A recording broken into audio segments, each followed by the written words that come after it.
Hare Rama,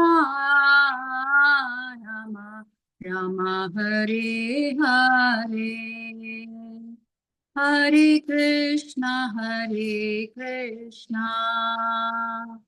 Krishna Krishna, Hare Hare, Hare Rama, Rama Rama, Hare Hare, Hare Krishna, Krishna Krishna, Hare Hare, Hare Rama, Rama Rama, Hare Hare, Hare Krishna,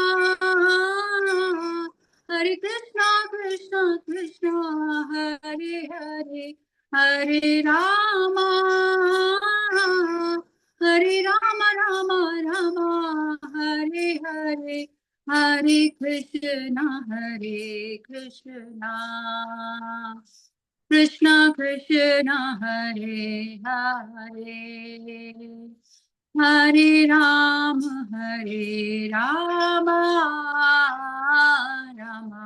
Rama Rama, Hare Hare, Hare Krishna, Krishna Krishna, Hare Hare, Hare Rama, Rama Rama, Hare Hare, Hare Krishna, Krishna Krishna, Hare Hare, Hare Rama, Rama Rama, Hare Hare, Jaya Jaya Prabhupada, Prabhupada, Jaya Jaya Prabhupada, Jaya Jaya Prabhupada, Prabhupada, Jaya Jaya Prabhupada, Hare Hari Bol, Hari Bol, Hari Bol, Nitai Gaur Hari Bol, Nitai Gaur Hari Bol, Hari Bol, Hari Bol, Nitai Gaur Hari Bol, Nitai Gaur Premanande, Hari Hari Bol, Sakat Guru Shila Prabhupada की जय, अनंत कोटि वैष्णव वृंद की जय।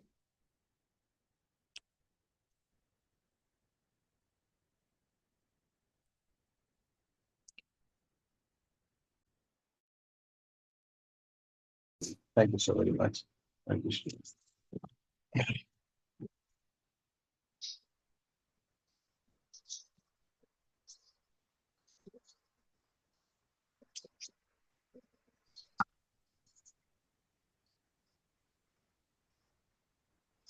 Hare Krishna. Hare Krishna Maharaj. Tanat Pranam.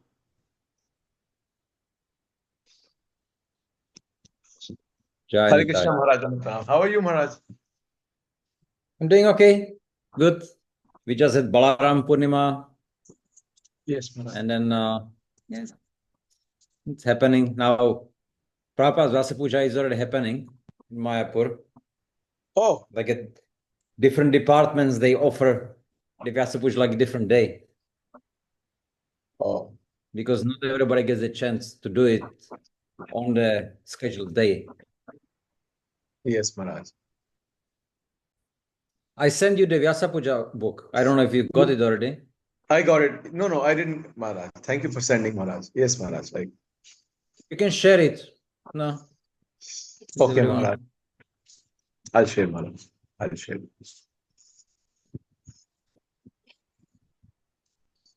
So, Hare Krishna and Pranam, dear devotees. So, welcome everyone for our weekly sessions with Maharaj. So, all of us, we heartily welcome Maharaj by loudly chanting Hare Krishna, Krishna Krishna, Hare Hare, Hare Ram, Ram Ram, Hare Hare. His Holiness Bhakti Arja Priti Vardhan Maharaj ki Jai, Jagat Guru Srila Prabhupada ki Jai. Yes, Maharaj. So, I think it's text 24, right? 1 second, Maharaj, because Vishan Mahagnai. yes, Maharaj. I think it's the one. Okay, Maharaj. Isn't it? It's the Eagle. Vishan Mahagnai. I think so, Maharaj, because my We didn't book do that last time. Okay, so reading from Teachings of Queen Kunti, and we continue with the verse, well, text 24 in Bhagavatam, and in the book, I think it's the 5th, no, or 6th? 7th, Maharaj. Something like 7th, yeah? 7th, yes, Maharaj. Okay.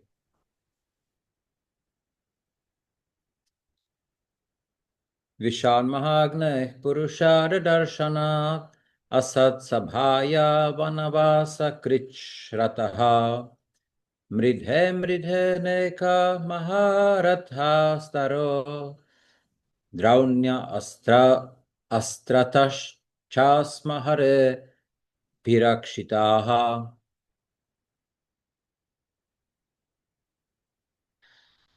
So translation and purport by Srila Prabhupada. My dear Krishna, your Lordship has protected us from a poison cake, from a great fire, from cannibals, from the vicious assembly, from sufferings during our exile in the forest, and from the battle where great generals fought. And you have saved us from the weapon of Ashwatthama.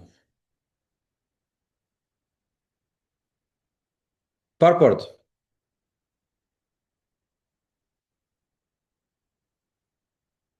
The list of dangerous encounters is submitted herein. Devaki was once put into a difficulty by her envious brother.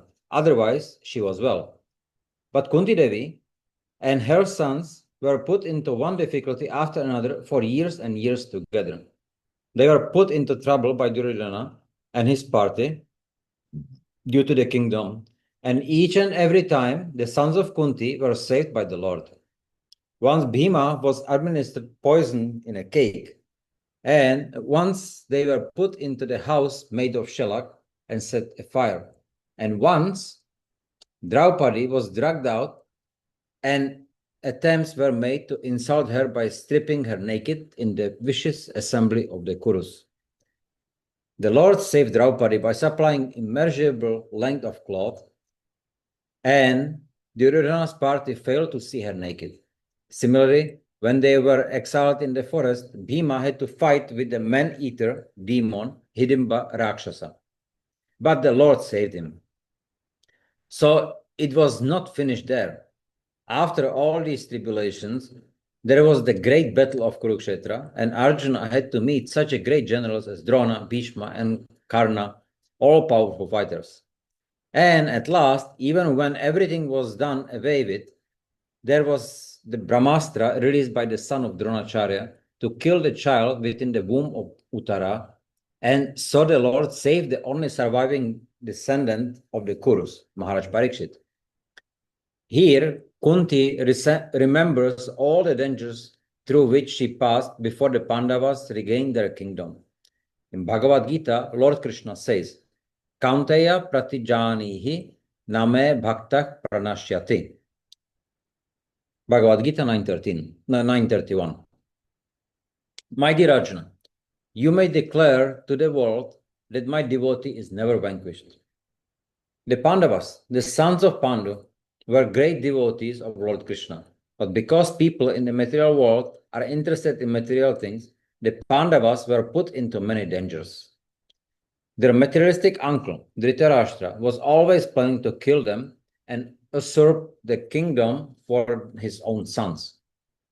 That was his policy from the very beginning. Once Dhritarashtra constructed the house of luck, which was so inflammable that when touched with a match, it would immediately burst into fire. Then he told his nephews and his sister-in-law, Kunti, I have constructed a very nice house, and you should go live there for some time. But Dhritarashtra's brother, Vidura, informed them of Dhritarashtra's policy. He wants you to go to the house so that you may burn to ashes. When Dhritarashtra's son, Duryodhana, understood that Vidura has thus informed the Pandavas, he was very angry. Such is the nature of politics. Then, although the Pandavas knew our uncle's plan is to send us to that house and set it afire, they agreed to go there. After all, Dhritarashtra was their guardian, and they did not want to be disobedient to the order of a superior. But they dug a tunnel under the house, and when the house was set on fire, they escaped. Another time, when the Pandavas were at home, Dhritarashtra gave them poison cakes, but they escaped from being poisoned. Then, Purushada Darshanat, they met a man-eating demon named Hidimba Rakshasa, but Bhima fought with him and killed him. On another occasion, the Pandavas were cheated in a game of chess in the royal assembly of the Kurus. Dhritarashtra, Bhishmadeva, Dronacharya, and other elderly persons were present. And somehow or other, Draupadi, the wife of the Pandavas, was placed as a bet. Now, if you lose, the Kurus told the Pandavas, Draupadi will no longer be your wife. So when the Pandavas was the game, Karna and Dushasan immediately captured her. Now you no longer belong to your husbands, they told her. You are our property. We can deal with you as we like. Previously, Karna had been insulted during Draupadi's Swayamvara. In those days, a very qualified princess would select her own husband in a ceremony called a Swayamvara. In modern America, of course, any girl may select a husband as she likes, although for a common girl, this is actually not very good.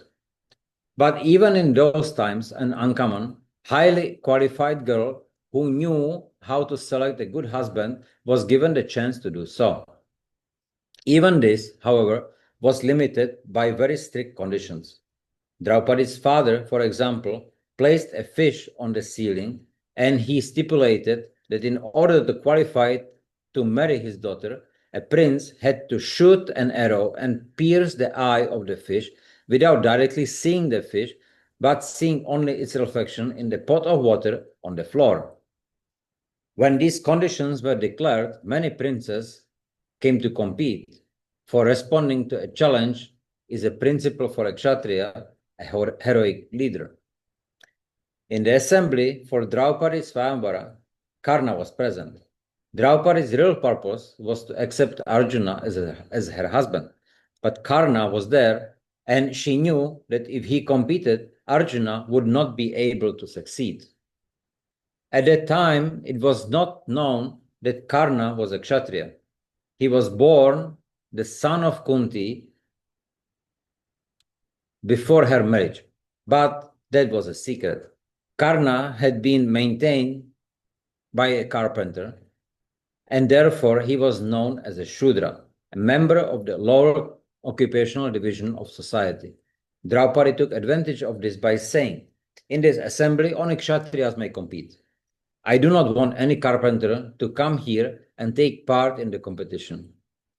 In this way, Karna was excluded. Karna regarded this as a great insult, and therefore, when Draupadi was lost in the game, he was the first to come forward. He was Duryodhana's great friend, and he said, now we want to see the naked beauty of Draupadi.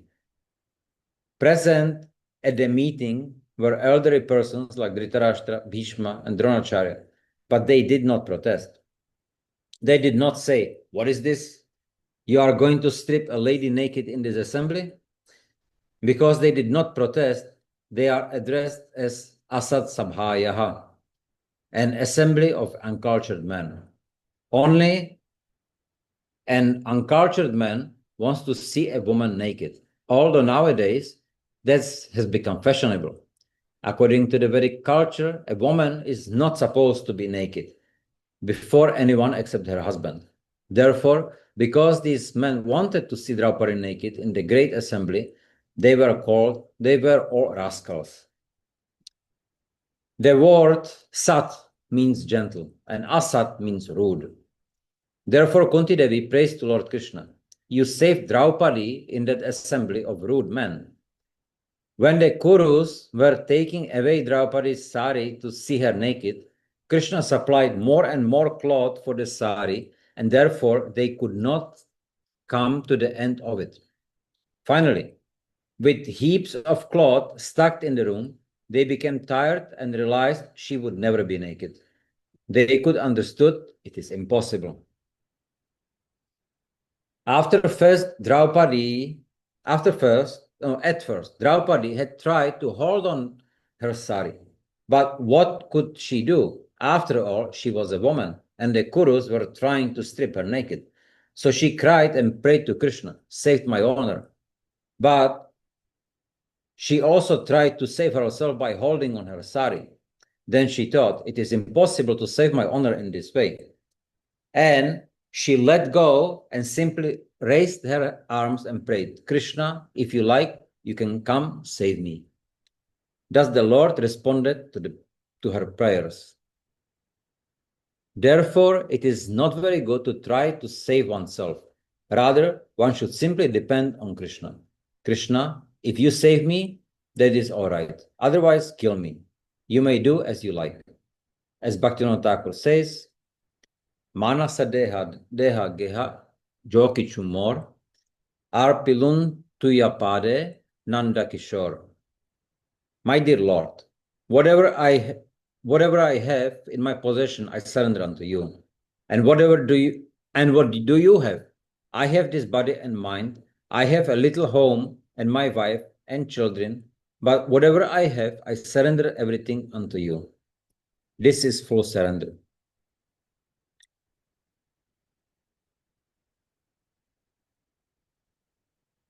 So this is to what we were discussing before.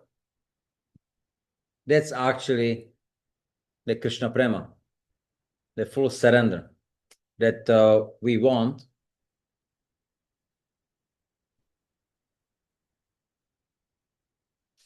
That whatever Krishna wants, we accept. Like today, well, we were talking about in the temple about Hiranyaksha. Now, Hiranyaksha is fighting the Lord. And then, now, he is a great demon. He defeated all the demigods. He was very powerful. And then he was fighting the Lord. He was seemingly winning over the Lord, using his mystical powers. But the Lord defeats him. Now we may say, okay, Hiranyaksha, he's a demon. But if we look at it, who is Hiranyaksha? Hiranyaksha, Hiranyakashipu. They are great devotees of the Lord. No? Jai and Vijay. And they got cursed by the four Kumaras. And it was unjust. But when then Jai and Vijay realized that the Lord wants them to go because he wants to fight and he wants them to become demons, so then he can fight them as the demons, they did not protest. So whatever the Lord wants, the devotee is ready for. You want to praise him? You want to make him happy? Fine. You want to kill me? You want to make me unhappy? Fine. Whatever pleases you. So this is the full surrender. And that's actually not what the devotee should be looking for. This is the Krishna Prema.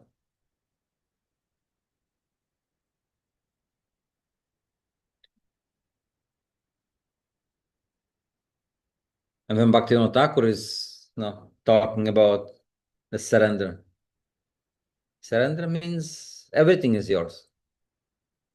We see Srila Prabhupada, he never claimed anything his. Everything was the Lord. He used it, but never for his own purposes. It was always for the Lord's purposes, for the preaching, for the teaching, for whatever reasons, but never for his personal to abuse it.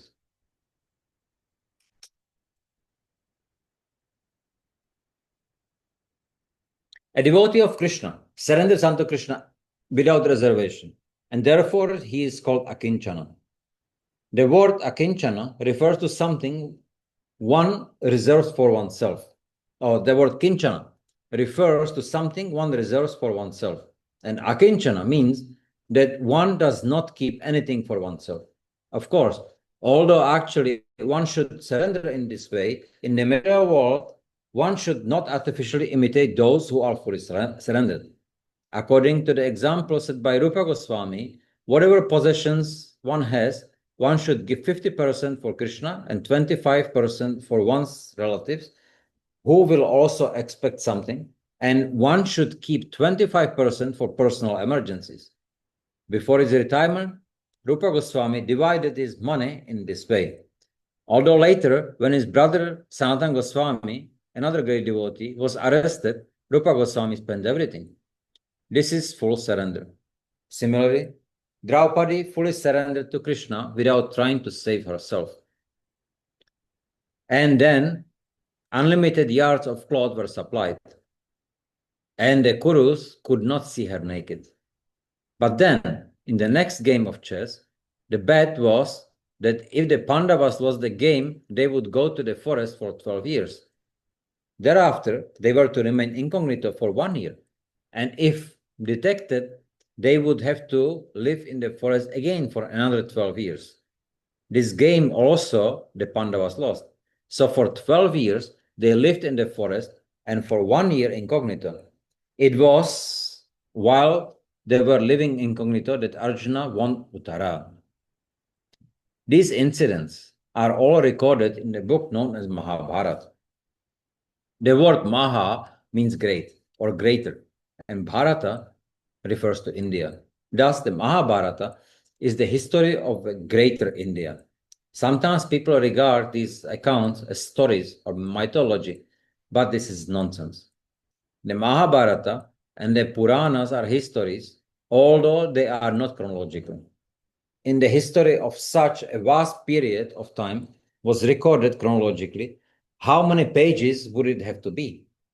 Therefore, only the most important incidents are selected and described in the Mahabharata. Kunti prays to Krishna by describing how he saved the Pandavas on the battlefield of Kurukshetra. Mridya neka maharatha strataha. Bhagavatam 1:24. On the battlefield of Kurukshetra, there were great fighters called Maharathas. Just as military men in modern days are given titles like lieutenant, captain, commander, and commander-in-chief, formerly there were the titles like Ekaratha, Atiratha, and Maharatha. The word Ratha means chariot. So if a warrior could fight against one chariot, he was called Ekaratha. And if he could fight against thousands of chariots, he was called Maharatha. And all the commanders of the battlefield of Kurukshetra were Maharathas. Many of them are mentioned in the Bhagavad Gita. Bhishma, Karna, and Dronacharya were especially great commanders. They were such powerful fighters that although Arjuna was also a Maharatha, before them he was nothing. But by the grace of Krishna, he was able to kill Karna, Bhishma, Dronacharya, and the others and come out victorious. While speaking with Shukadeva Goswami, Maharaj Parikshit also referred to this. The battlefield of Kurukshetra, he said, was just like an ocean, and the warriors were like many ferocious aquatic animals. But by the grace of Krishna, my grandfather, Arjuna, crossed over this ocean very easily. This is very significant. He may have many enemies who may be very powerful fighters. But if we remain under the protection of Krishna, no one can do us any harm. Rakhe Krishna Mareke, Mare Krishna Rakeke. He whom Krishna protects, no one can kill. But if Krishna wants to kill someone, no one can give him protection. For example, suppose a very rich man is suffering from disease. He may have a first-class physician, medicine, and hospital available for him, but still he may die. This means that Krishna desired this man must die. Therefore, the so-called protective methods we have devised will be useless if Krishna does not desire us to live. The demon Ravana was very powerful, but when Krishna, in the form of Lord Ramachandra, desired to kill him, no one could protect him. Ravana was a great devotee of Lord Shiva and was praying to Lord Shiva, "Please come save me from this danger." But Lord Shiva did not come. Then Parvati, Lord Shiva's wife, asked Lord Shiva, "What is this? He is such a great devotee and has served you so much, and now he is in danger and asking for your help. Why are you not going to help him?" Then Lord Shiva replied, "My dear Parvati, what shall I do? I cannot give him protection. It is not possible. Why shall I go?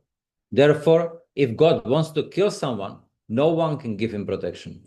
And if God wants to protect someone, no one can kill him. Rakhe Krishna Mareke, Mare Krishna Rakeke." Thus Kunti is remembering how Krishna saved her and her sons one after another. This is Smaranam, thinking of Krishna. Krishna, you are so kind to us. You saved us from many great dangers. Without you, there was no hope.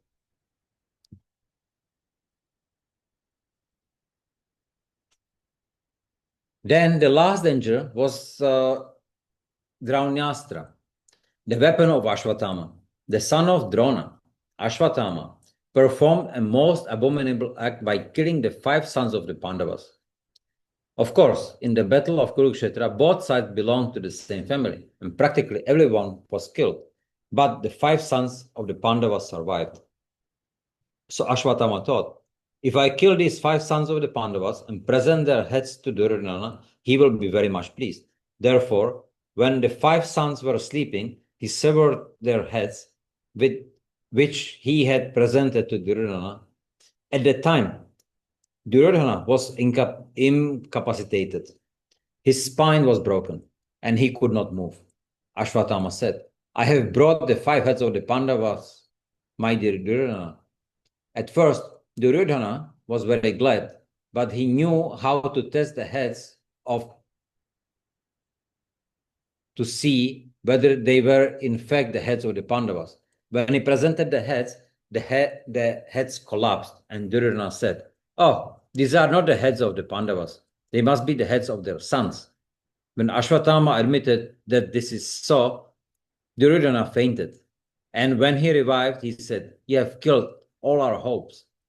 I had hoped that in our family at least these 5 sons would survive, but now you have killed them." Thus, in lamentation, he died. Subsequently, Arjuna arrested Ashwatthama and was going to kill him.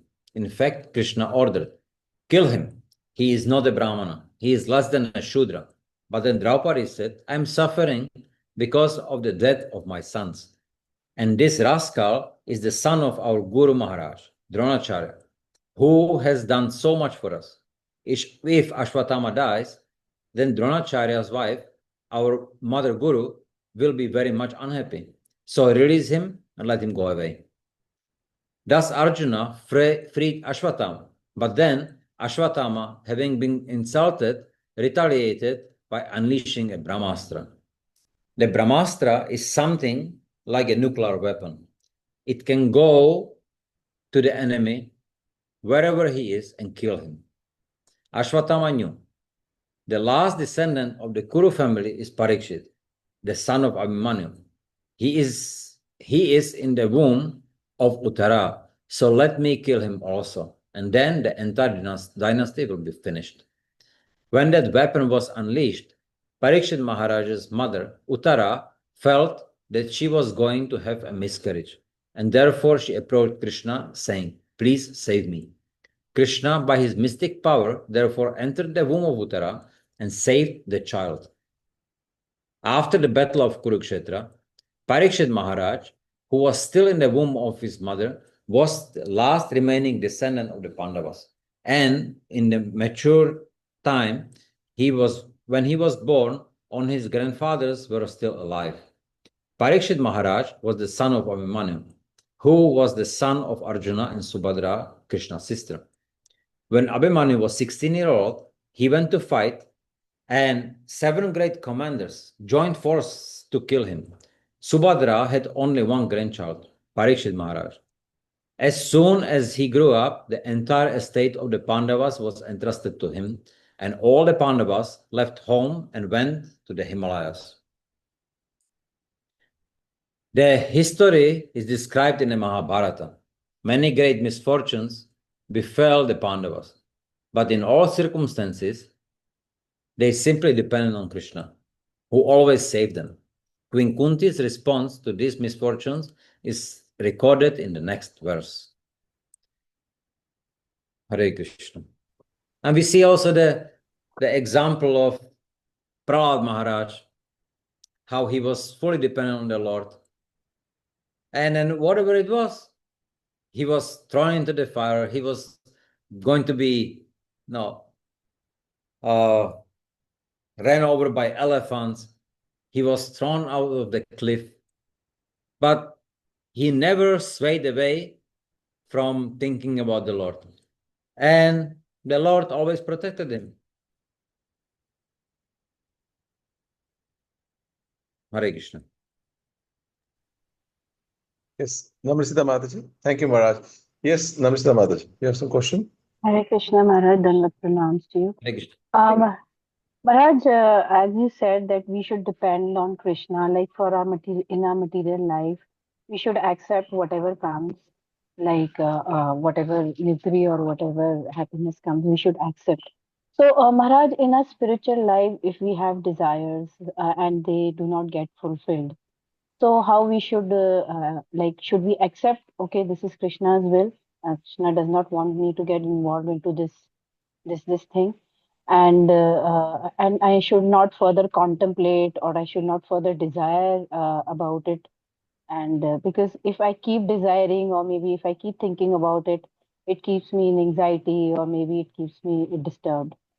So how it should be like I should stop and I should accept it is Krishna's will. Look, it's about then what the desires are. So you have to take care of your dependents. You have to take care of your friends. You have to take care of your parents or no. So this is your duty. So you endeavor. Maybe you have to work to make some money, to pay some bills, but don't over endeavor. So you do whatever is necessary, but then you see that you have enough time for spiritual life. We see like the example of Srila Prabhupada's father. He would go to the cloth shop, which he had, and he was there, like 2 hours a day? And whatever he sold, that was enough to maintain the family. Now he could have said, if I stay 4 hours or 8 hours, I get double or I get 4 times more. But he knew that whatever he's supposed to get, he will get anyway. And if he stays longer, then he will not get more. He was fully dependent on the Lord. And therefore, Lord took care of him. And those who he was taking care of, the whole family. Now we think that more money we get, more happy we will be. And we try to work hard.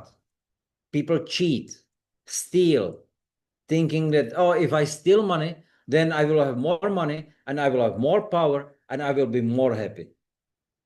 But what they are doing, they are actually taking from their future. When they were supposed to get something in the future, they take it now, and then later on they will not get. And because it's not their karma, they will not be able to use it anyway. They will lose it. So what is the use? So therefore, no, the practice of Amanina is important. No, to learn how to be satisfied with whatever comes. So if it comes, okay, no, I get something for my enjoyment. Okay, is this much? Okay, I'll use this much. You may endeavor, no, to get something, but don't over endeavor. Over endeavor means don't do more, don't spend more time or more energy, then it would affect your spiritual life. If you need to do more and then, okay, I cannot chant because I have to work, then you are over endeavoring. And this is not good. Because then your consciousness will not be elevating, your consciousness will be degrading. So we should see how much I'm willing to put, how much endeavor I'm willing to put into the, maintain the body. But I know that I want to develop the consciousness, the spiritual consciousness. So then we are here in the material world, and now we may not be aware of all that. We have so many attachments, so many desires. So we are pushed by those desires. But we should remember, or we should realize, there's a time for everything. So like Srila Prabhupada, he was saying, one should renounce the Grihastha life. The children are grown up, they can take care of themselves. Then you don't have to, be part of the Grihastha social scene. Stop doing that. You have some savings, like Rupa Goswami, saying you saved some. That will be enough for to live simply, and then you can maintain, or you can develop, work on your spiritual consciousness. That's what it's meant by that. So there are the phases of life, the ashramas in one's life. So we should focus on that. And be very honest with ourselves. Okay, yes, I have desires. There are many, but with age, as you mature, then you should start realizing all this is for what? I don't need all that. So slowly, can get rid of your attachments, and then use that attachments for getting attached to Krishna. Is it okay? Yes, Maharaj, perfectly. Thank you so much, Maharaj. Hare Krishna. Hare Krishna. Hare Krishna. Yes, Ramchandra Prabhu. Hare Krishna, Maharaj. Dhanak Pranam. Maharaj, in the purport, Prabhupada writes in the second, third page that therefore it is not very good to try to save oneself. Rather, one should simply depend on Krishna. So I want to understand practically, in practical purposes, what does this mean for ourselves, for grihasthas?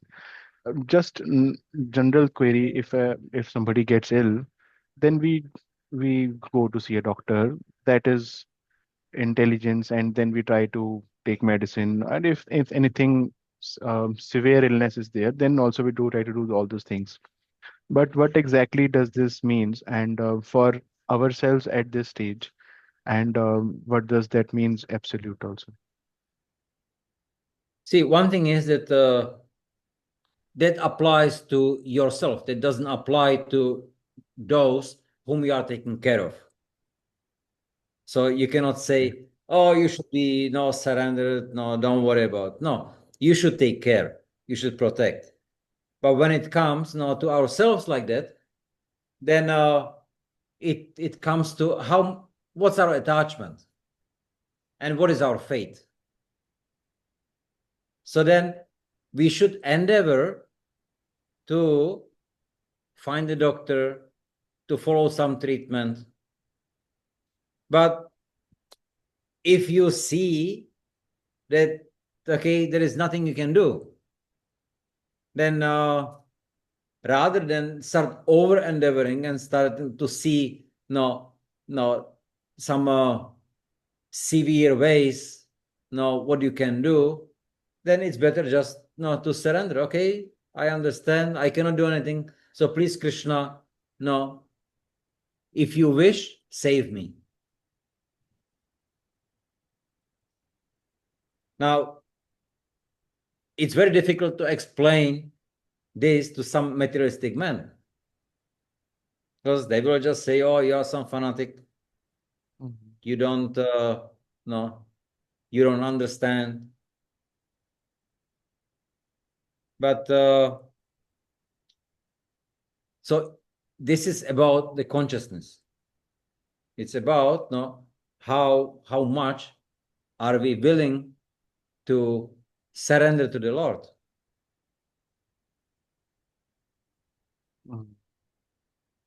So it depends on the situation. See, like you as a grihasta, then you have some responsibilities. So you cannot really take the approach, no, I'm not doing anything.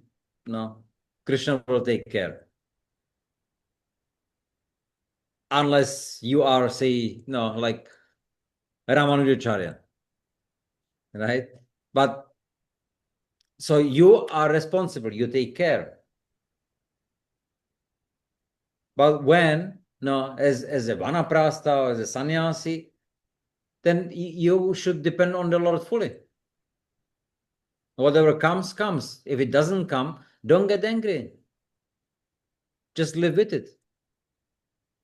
And we see the example of Srila Prabhupada. He's traveling to America, and he goes by cargo ship. It was a great hardship for him to travel like this. And he got heart attacks, and still he continues, and he goes on. And the prayers, Krishna, if you want me to, please, Saran, let me come to America so I can share something with those people there who need it. So that's a sannyasi. So like that, we should know where is our place in the society, and according to that, then we should work more and more on our detachments. Detachment means from material life, but we should use the same attachment for Krishna.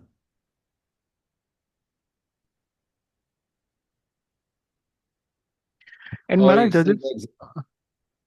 You see the example of the Goswamis, Raghunath Das. He was presented with all kind of opulence, but he gave up everything.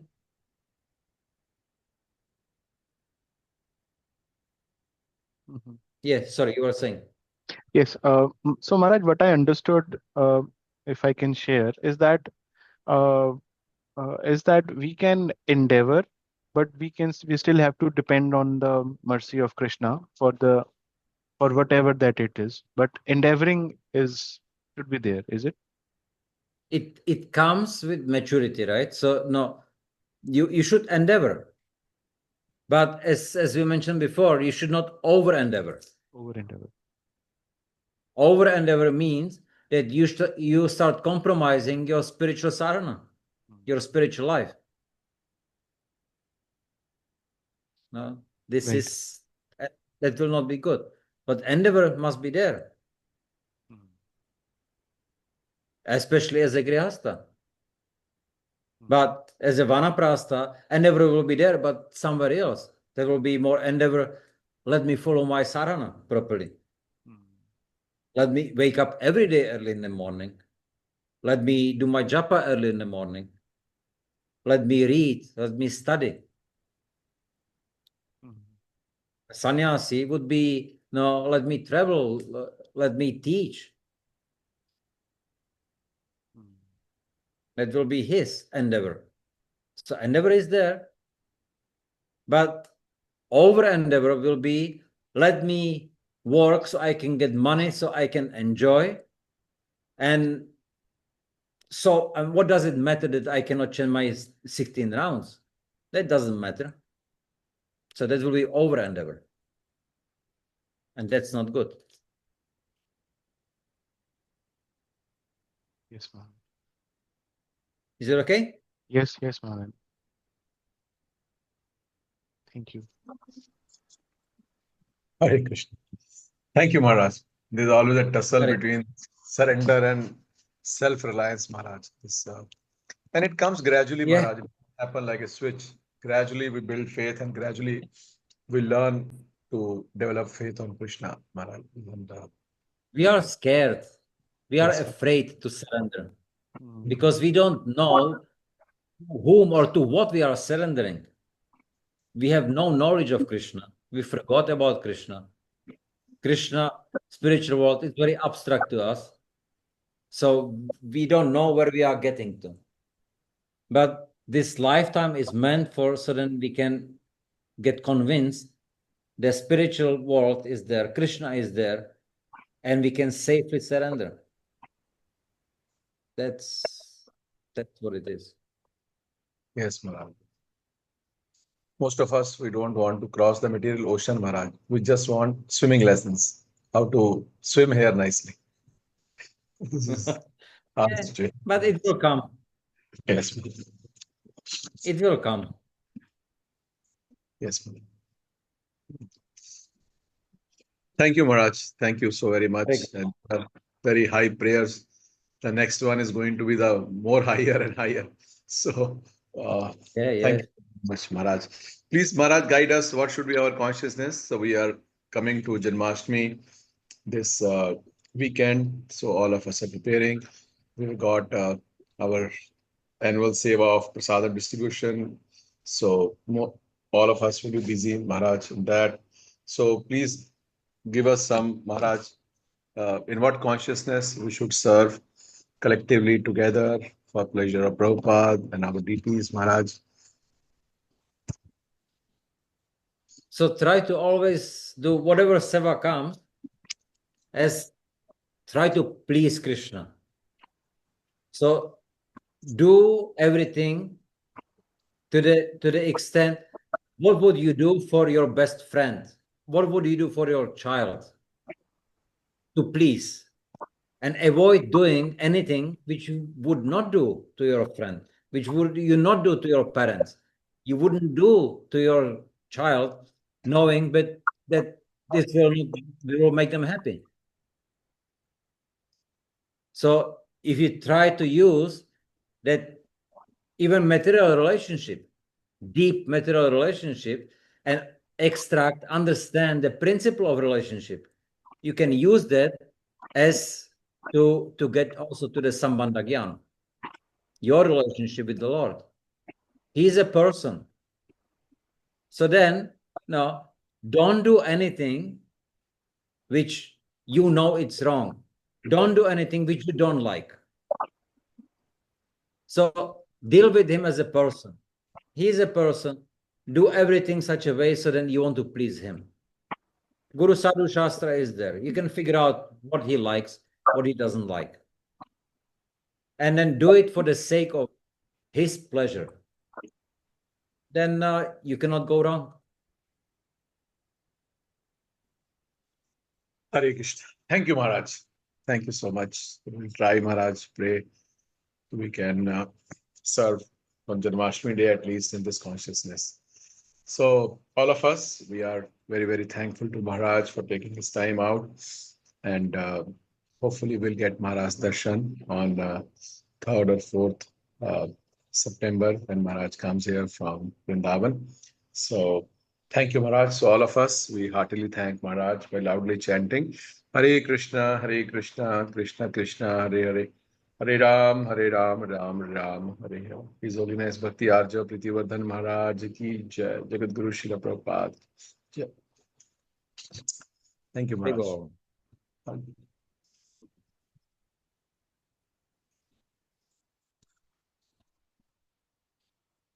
Hare Krishna. So thank you everyone. I just hope and pray कि आप थोड़ा सा अपना जन्माष्टमी का donation का थोड़ा सा देखते रहिए जितना हो सकता है. टेम्पल भी पीछे चल रहा है, हम भी पीछे चल रहे हैं.